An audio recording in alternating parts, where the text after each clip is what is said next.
Hello everyone, welcome back to the second season of Humanity Ki Chain. Here we talk about hurt and healing. And the guest joining us today heals through yoga. A true yogini I know around me, Nitya Neelkantan from Bangalore. Nitya is a writer, L&D trainer, and a certified yoga instructor based in Bangalore. She has been practicing yoga, pranayama, and meditation since 2015. So let's welcome our guest today. And Nitya, please tell us more about you. Hi, Priya. Thank you so much for having me on your talk.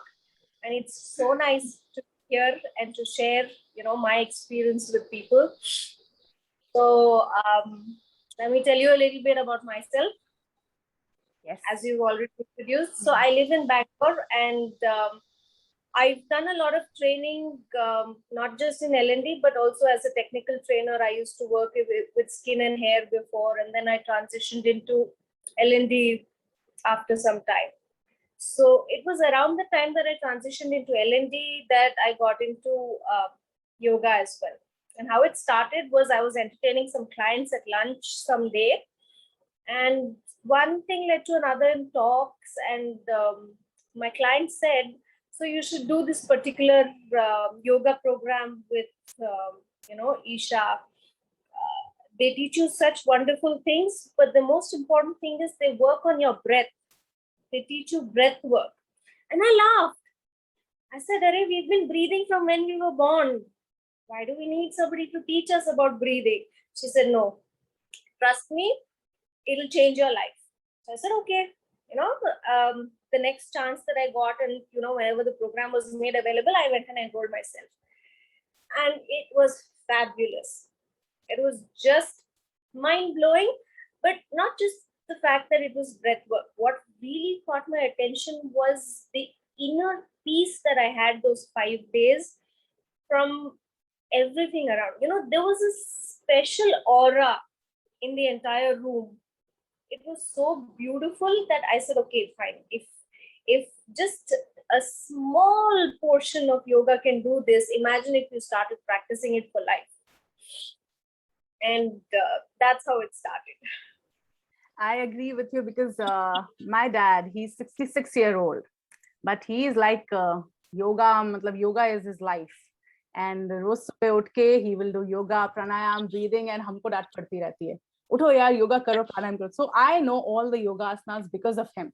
Since childhood, we have seen him doing all the asanas, pranayam, and those, that lolly जो वो करते हैं, Ramdev Baba. Yes. I mean, he does that. He does that. Oh my God, उनको देख के we feel so embarrassed. We can't even do 12 sets of Surya Namaskara straight. And he's like, oh my God, at this age also. So I agree with you. The aura you mentioned, the inner peace, the experience, we have witnessed it. And although I'm not like a true follower like my dad is, but I know how amazing it is. So I know from where you draw your inspiration. So I wanted to ask you, Nitya, like I work in the sphere of mental health. And there is this thing that people usually say that yoga is a very good source of, taking care of your mental wellness. So I would like to know that how yoga and mental well-being are related to each other, and how exactly yoga work on neurochemical balance in our body to reduce stress. Absolutely. This was one of the most important questions for me as well, because I could feel it. When I took deep breaths, when I focused and when I meditated, I realized that my stress was coming down, but I didn't understand how. So I thought about it, and I read up a lot about it, and I realized that this is age old, and how simple breathing techniques can work on your brain, right? So to understand how stress works and how yoga helps when you're stressed, you have to understand the pathway of stress. Now, your central nervous system is divided into a sympathetic nervous system and a parasympathetic nervous system. So, आदमी जब stress हो जाता है, the moment you get stressed for anything, your sympathetic nervous system takes over, right? It takes over and it releases certain hormones, chemicals, and stuff like that. The main one being norepinephrine, or it's sort of like an adrenaline, right? So that adrenaline rush kicks into your body and it goes into fight or flight mode. Ya to lado ya bhago yahan se, right? So that fight or flight requires changes in your physical body as well, right? To fight, you need more blood flow pumping in your body. You need your heart to beat faster. So these changes happen. The moment norepinephrine is released into your body, your heartbeat starts raising, right? Your blood pressure increases because it has to push more blood to get that fight ready, right? And then your lungs, it needs more oxygen, right, to keep your brain alert during a fight. So there's a surge of oxygen to your lungs. And lastly, stored glucose from your body is released because you need more energy in a fight. So when you get stressed, your heart rate increases, your pulse increases, your BP increases, your blood sugar also increases. And all of these can be harmful in the long run. But what happens once that fight or flight phase is over, the parasympathetic nervous system is supposed to kick in.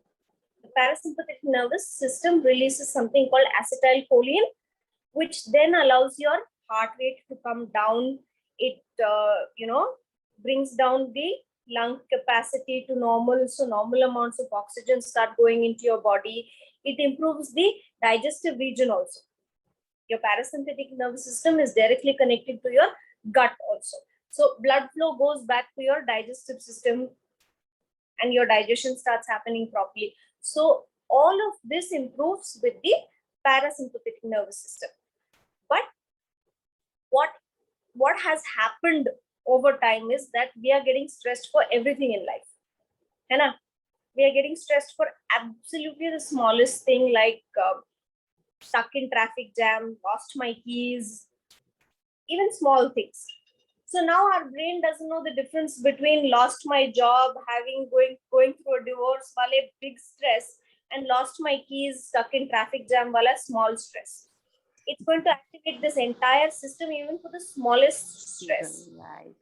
And because of that, the parasympathetic nervous system doesn't have time to kick in at all. Body hamesha stress mode mein rehti hai, and your PNS doesn't get time to kick in and calm your body down. That is where yoga and meditation come into play. When you take a deep breath, when you focus and you meditate, the parasympathetic nervous system kicks in automatically. There is an activation that happens in your PNS to release acetylcholine into your body whenever you take a deep breath and you take longer breaths and you breathe out deeply. And that is the logic of meditation, yoga, pranayama during Stress. Release. It makes sure that the parasympathetic nervous system kicks in and brings down your heart rate, brings down your blood sugar, brings down the lungs capacity, breathing. It regulates all of these and brings it back to normal. Thank you for explaining it so beautifully, and I think this is the best explanation I've heard till date. So thank you so much. Honestly, it's a very small part of it. If you go onto the internet and read more about it, it takes you into such deep explanations that you actually understand. You actually understand how people get into depression and stuff like that, right? So I was saying that when you're stressed, it releases adrenaline and stuff like that. What also gets released is cortisol. Right? In the long run, it has been proved that cortisol can affect your prefrontal cortex and reduce your ability to interact with people. Social interaction pe asar padta hai. That leads to depression, anxiety. And stuff like that. Lot of things. So I personally believe in yoga, and more than that, I believe more than, it's not about belief, it's about I find comfortable meditation and breathing exercises, because we can do it anywhere, before sleeping, after getting up, afternoon time, anywhere. I'll just deep breaths are like my favorite thing to do. So Yeah, absolutely. it's like immediate calm. It has this calming down effect on me.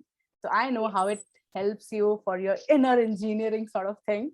It helps you to, you know, level up, balance your everything and equanimity. वापस से आप उसमें आ जाते हो. So thank you so much. इतने अच्छे से आपने इस चीज को explain किया. I'm sure जो इस चीज को बोलते हैं ना, how can you do yoga depression? Yoga करने से कैसे depression चला जाएगा? तो उसके पीछे science, math सब है. There are a lot of things behind it. Because I am, yes, I'm sure this will be very helpful. I wanted to ask you one more thing. Since it's COVID and ये online classes का culture चल रहा है, so students काफी affect हुए हैं. So do you have any short piece of advice or anything if you can suggest them, any asana or anything, if you can, any tips for them, so it will be very much helpful. The first and most important thing I want to tell people is don't shy away from online classes. You know, people, I understand the need for physical interaction and physical posture correction and stuff like that. But it's been more than a year since I started teaching online, and my students are still having a wonderful time, right? There's been no change in terms of the quality of the class just because it's online. And so find a good teacher or find good YouTube videos where the instruction is clear and do it. And most important is do it every day. Even if you are doing the simplest thing, ऐसा नहीं है कि सिर्फ ये set करना है या इतना active रहना है. If you're having a bad day, just do simple stretches. Do lying down stretches if you want. बिस्तर पे भी certain stretches हो सकते हैं, right? So I think that is what I would like to tell people. Even that basic stretching requires deep breathing. When you're doing an asana, when you're doing a deep stretch, you require to regulate your breath. And that in itself is a depression buster. That in itself is a mood elevator. So 10 minutes, just the simplest of stretches, even if you're having the worst day. You know, if it's like I don't want to get out of bed kind of day also, stretch in your bed and feel the difference. It makes a huge sea change of difference. Thank you, Nitya. I just hope whoever is watching it will gain maximum benefit out of it. So thank you so much for giving us your valuable time. And anyone who wants to connect to Nitya, I've given the description and the link below. You can get in touch with her on her Instagram page. She does some amazing yoga teachings over there also. And I'll see you in the next episode. Thank you, Nitya. Absolutely. Thank you so much for having me, Priya.